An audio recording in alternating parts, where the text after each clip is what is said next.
Hello friends, welcome to MDC mind के साथ। चलिए आज आप लोगों को पर्सनली 10.2 का क्वेश्चन नंबर 10 पढ़ाने जा रहा हूँ। मेरा मुख्य उद्देश्य है कि इम्पॉर्टेंट क्वेश्चन बनाना और फिर इसके बाद परीक्षा के लिए विशेष रूप से सेट तैयार करना और सेट भी उपलब्ध कराना।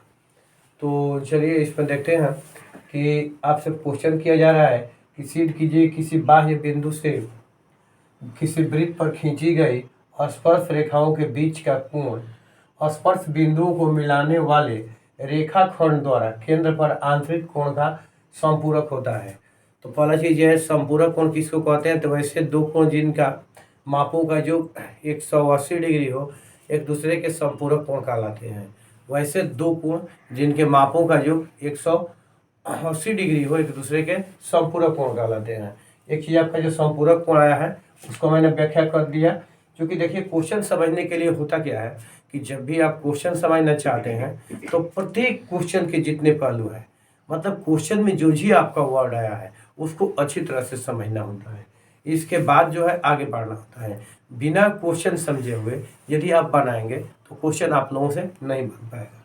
इसलिए हमारा मुख्य उद्देश्य होता है क्वेश्चन को पहले समझना। क्वेश्चन क्या कह रहा है, क्वेश्चन किस तरह के आकृति बनाने को आपको कह रहा है, उस तरह का ही आकृति बनाना होता है। जैसे इसमें आपको क्वेश्चन जो कह रहे हैं वृत्त वृत्त वृत्त, इसके बाद बाह्य बिंदु और इसके बाद स्पर्श बिंदुओं यानी स्पर्श रेखा और स्पर्श बिंदु। तो पहला चीज ये है कि वृत्त आपसे कहा जा रहा है। तो पहले क्वेश्चन को ध्यानपूर्वक देखिए, क्या कहा जा रहा है? वृत्त कहा जा रहा है। तो यदि आपसे वृत्त कहा जा रहा है तो आप पहले क्या कीजिएगा कि वृत्त बनाइएगा। यदि आपसे वृत्त कहा गया तो पहले वृत्त बनाइए। त्रिभुज कहा जाए त्रिभुज बनाइए, चतुर्भुज कहा जाए चतुर्भुज बनाइए। यानी कहने का मतलब यह है कि जो आपसे कहा जाए उसको बनाइए। आपसे यहाँ वृत्त कहा था, एक वृत्त बना दिया। अब कह रहे हैं कि बाह्य बिंदु यानी वृत्त के बाहर कोई एक बिंदु होगा। मान लीजिए यहाँ पर एक बिंदु P है, किसी वृत्त पर खींची गई स्पर्श रेखाएं। अब P से क्या होगा कि इस वृत्त पर हम स्पर्श रेखाएं खींचेंगे। क्योंकि क्वेश्चन आपका यही कह रहा है कि वृत्त से बाह्य बिंदु से यदि स्पर्श रेखाएं खींचते हैं तो स्पर्श रेखाओं के बीच के कोण, ये स्पर्श रेखाओं के बीच का कोण हो जाएगा।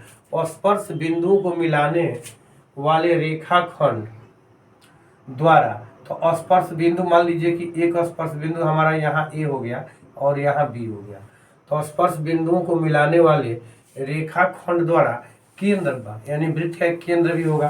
तो मान लीजिए केंद्र O हो गया, केंद्र पर ये जो कोण बनाया गया केंद्र पर कोण हो गया यानी ये कोण हो गया। आंतरिक कोण संपूरक होता है।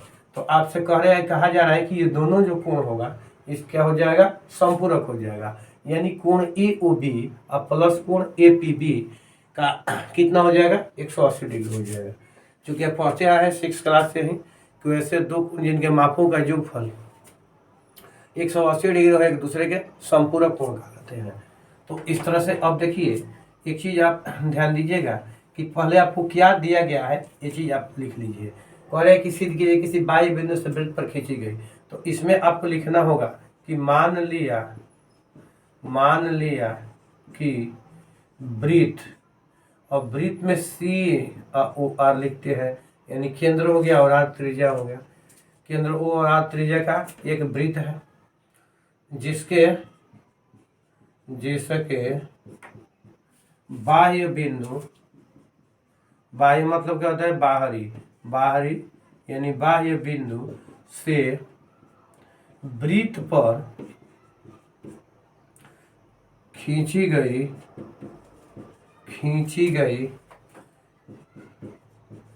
स्पर्श रेखाएं,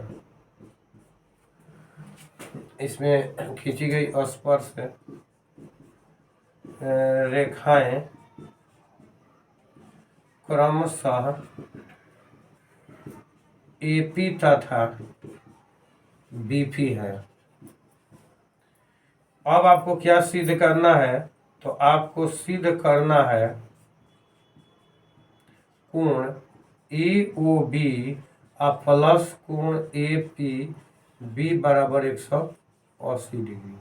यही आपको सिद्ध करना है। तो देखिए इसमें सिद्ध करने के लिए आप इसको डायरेक्ट भी सिद्ध कर सकते हैं। जैसे कि लिख सकते हैं कि चूंकि OA वृत्त की त्रिज्या तथा AP स्पर्श रेखा है, स्पर्श रेखा है। तो यदि इस तरह से है तो इसका क्या हो जाएगा कि अब देखिए कि यहाँ अब आगे बढ़ते हैं कि इसलिए यहाँ हम लिख देते हैं क्या होगा कि AP यदि स्पर्श रेखा है वही त्रिज्या है तो किसी वृत्त के स्पर्श रेखा स्पर्श बिंदु से होकर जाने वाली त्रिज्या पर लंब होती है। तो इसलिए हो गया कोण OAP बराबर 90 डिग्री, लंब होगी तो 90 डिग्री का कोण बनाएगी। इसी प्रकार कोण OBP बराबर 90 डिग्री। अब इतना तो कर दिए, आपको प्रूव करना है कि इसका जो कितना होगा 180 डिग्री होगा। तो ध्यान दीजिए यदि वृत्त हम हटा दें तो क्या हमारा एक चतुर्भुज प्राप्त हो जाएगा क्या? मैं आपसे पूछ रहा हूँ आप लोगों से कि यदि वृत्त यहाँ से मिटा दूँ, वृत्त गायब कर दूँ और इधर कुछ भी न रहे तो यह चतुर्भुज हो जाएगा। तो चतुर्भुज के परिभाषा पर चले जाइए। तो चार रेखा खंडों को मिलाने से बनी बंद आकृति चतुर्भुज हो जाती है। तो देखिए 1 2 3 4, यदि इसको हम मिटा देते हैं तो ये चतुर्भुज आ जाएगा, कोई ना कोई चतुर्भुज ही होगा। तो यदि चतुर्भुज हो जाएगा तो आपको कुछ नहीं करना है, यहीं लिख देना है कि चूंकि OAPB एक चतुर्भुज है, चतुर्भुज है। तो चतुर्भुज के चारों कोणों का योग कितना होता है? चतुर्भुज के चारों कोणों का योग 180 डिग्री होता है। तो हो जाएगा कोण AOB प्लस कोण OAP प्लस कोण OBP प्लस कोण APB बराबर कितना 360 डिग्री, बराबर में 360 डिग्री। तो क्या हो जाएगा, फिर चलते हैं। अब AOB तो कुछ है नहीं, AOB आप लिख दीजिए। अब प्लस कोण OAP आपका 90 डिग्री ऊपर में देखिए यहाँ आया हुआ है तो 90 लिख देते हैं। OBP ये भी आपका 90 आया हुआ है। APB बराबर 360। तो अब क्या कीजिएगा कि इन दोनों को देख लीजिए कि AOB प्लस कोण APB बराबर 360 और माइनस हो गया 180। तो इसलिए कोण AOB प्लस कोण APB बराबर 180 डिग्री। यही आपको यहाँ प्रूव करना था ना, तो ये आपका हो गया प्रूव्ड, यानी सत्यापित हो गया या सिद्ध हो गया, इसको लिख सकते हैं। चलिए नेक्स्ट क्वेश्चन देखते हैं। चलिए आपको कह रहा है कि सिद्ध कीजिए कि किसी वृत्त के परिगत समानांतर चतुर्भुज सम चतुर्भुज होता है। इसमें आपसे दो चीज पूछा गया है। पहला तो वृत्त के परिगत कह रहा है कि वृत्त के परिगत क्या होता है। क्वेश्चन बनाने से पहले आपको समझना होगा कि वृत्त के परिगत क्या होता है। तो परिगत का मतलब होता है वृत्त के बाहर से, परिगत मतलब वृत्त के बाहर से। तो कह रहे कि वृत्त के परिगत जो समानांतर चतुर्भुज खींचा जाएगा वह सम चतुर्भुज होगा। क्वेश्चन आपसे कह रहा है कि यदि वृत्त के परिगत आप समानांतर चतुर्भुज खींचते हैं तो वह आपको सम चतुर्भुज करना नहीं पड़ेगा, वह स्वयं सम चतुर्भुज हो जाएगा। सम चतुर्भुज कैसे होगा इसको अप्रूव करके दिखाएंगे इस क्वेश्चन में कि सम चतुर्भुज होगा ही। तो चलिए मैं देखता हूँ, आप लोगों को बताता हूँ कि कैसे सम चतुर्भुज हो जाएगा जब समानांतर चतुर्भुज है। तो वहीं आपको क्या करना है कि पहले तो एक वृत्त बनाना है, एक वृत्त आपको बनाना है। मान लीजिए मैंने आपको एक वृत्त यहाँ से बना दिया और वृत्त के परिगत कह रहा है, तो परिगत मतलब क्या, ऐसे इसके बाहर से कह रहे कि यदि बाहर से इसको आप एक कोई चतुर्भुज खींचते हैं तो आपसे पूछा गया था है कि यह जो चतुर्भुज बनेगा, आपने तो इसे समानांतर चतुर्भुज खींचा, लेकिन यह हो जाएगा समचतुर्भुज। मान लिया ए बी सी डी एक समानांतर चतुर्भुज है, आपको सिद्ध करना है कि यह समचतुर्भुज होगा। क्या सिद्ध करना है, समचतुर्भुज होगा। तो पहला तो मैंने इसको लिख दिया, मान लीजिए पी क्यू आर तथा एस। ये आपको लिखना होगा कि मान लिया कि वृत्त, वहीं आपको लिखना होता है केंद्र त्रिज्या त्रिज्या है कि केंद्र और त्रिज्या की। मान लिया कि वृत्त के परिगत, या इसको क्या कर दीजिए, वृत्त के परिगत चतुर्भुज ए बी सी डी खींचा गया है, जो वृत्त को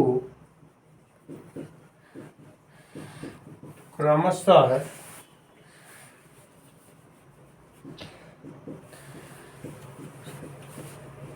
बिंदुओं पी क्यू आर ना, पी क्यू आर तथा एस पर स्पर्श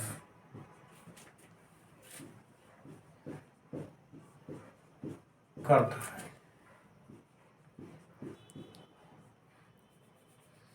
हम नीचे लिख देते हैं,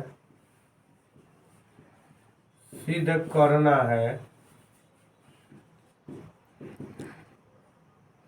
कि ए बी सी डी एक समचतुर्भुज होगा।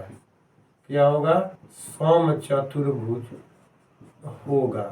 यही आपको सिद्ध करना है कि यह समचतुर्भुज होगा। कैसे सिद्ध कीजिएगा, तो लिखना होगा चूंकि ए पी तथा ए एस वृत्त की पी तथा एस पर स्पर्श रेखाएं हैं, इसलिए ए पी बराबर ए एस। अब इसी प्रकार आपका चारों हो जाएगा। पूरा लिखने की जरूरत आपको नहीं है, आप लोग ऐसे लिख सकते हैं कि इसी प्रकार बीपी बराबर बी क्यू, सी क्यू बराबर सी आर तथा डी आर बराबर डी एस। ये आपका हो जाएगा। अब आप लोग इसको देखें कि यदि इस तरह से आप लोग बना लिए इतना, तो अब कह रहा है क्या कि परिगत, अब क्या कहता है, परिगत है समानांतर चतुर्भुज है। परिगत यहाँ पर समानांतर लिख सकते हैं, समांतर चतुर्भुज एबीसीडी खींचा गया है। तो समानांतर चतुर्भुज की सम्मुख भुजाएं बराबर और समानांतर होती है, और आपको यहाँ सम चतुर्भुज सिद्ध करना है। तो ये तो इसके बराबर होगी और समानांतर भी होगी, दोनों होगी। जितना ही होगा इतना ही होगा। यदि आप ए बी बी सी के बराबर सिद्ध कर देते हैं या ए बी ए डी के बराबर सिद्ध कर देते हैं, तो यह हमारा सम चतुर्भुज हो जाएगा। वही आपको सिद्ध करना है कि सम चतुर्भुज होगा। तो चलिए इसमें क्या करते हैं कि लेते हैं, चूंकि ये दोनों बराबर होगा तो A B plus C D भी हम इसको लिख सकते हैं, A B plus C D. तो A B plus C D यदि हम लिखेंगे तो ध्यान दीजिए कि ए बी बराबर हो गया A P plus P B plus C D बराबर, ध्यान दीजिएगा कि सी डी बराबर हो गया C R plus D R. अब देखिए कि ए पी बराबर ए एस यहाँ लिखा हुआ है ऑलरेडी, ए पी बराबर ए एस, तो ए पी का मान यहाँ हम ए एस भी लिख सकते हैं। और पी बी बराबर आपका बी क्यू लिखा है, बी क्यू ले लेते हैं, पी बी बराबर प्लस सी आर बराबर सी क्यू लिखा है, अब प्लस डी आर बराबर डी एस लिखा है, हमने ले लिया। और चलिए ए एस और डी एस ये दोनों को एक साथ हम ऐड कर देते हैं। तो यदि दोनों को एक साथ ऐड कर देंगे तो ये आपका ए डी हो जाएगा। और बी क्यू और सी क्यू इसको यदि एक साथ ऐड कर देते हैं तब लोग को एक बन जाएगा। B Q plus C Q यदि ऐड करते हैं तो बी क्यू और सी क्यू मिला करके आपका हो जाएगा बी सी, बी सी। अब लिखिएगा कि चूंकि A B plus A B बराबर, अब ए डी या बी सी कुछ लिख सकते हैं, बी सी बराबर ए डी बराबर भी बी सी लिख सकते हैं। और इसके बाद में यहाँ पर ऑलरेडी बी सी आपका है, तो ये हो गया समांतर चतुर्भुज, समांतर चतुर्भुज की सम्मुख भुजाएं, समानांतर चतुर्भुज की सम्मुख भुजाएं हैं तो क्या हो जाएगी, बराबर हो जाएंगी। समानांतर चतुर्भुज की सम्मुख भुजाएं बराबर होती हैं तो ये बराबर हो जाएंगी। और इसके बाद में 2AB बराबर 2BC, अब 2 से 2 कैंसिल हो गया, इसलिए AB बराबर BC। यही आपको प्रूव करना था ना, तो ये लिख सकते हैं कि अतः ABCD एक सम चतुर्भुज हुआ, सम चतुर्भुज हुआ। तो इसमें बस इतना ही। चलिए मिलते हैं आप लोगों से नेक्स्ट वीडियो में।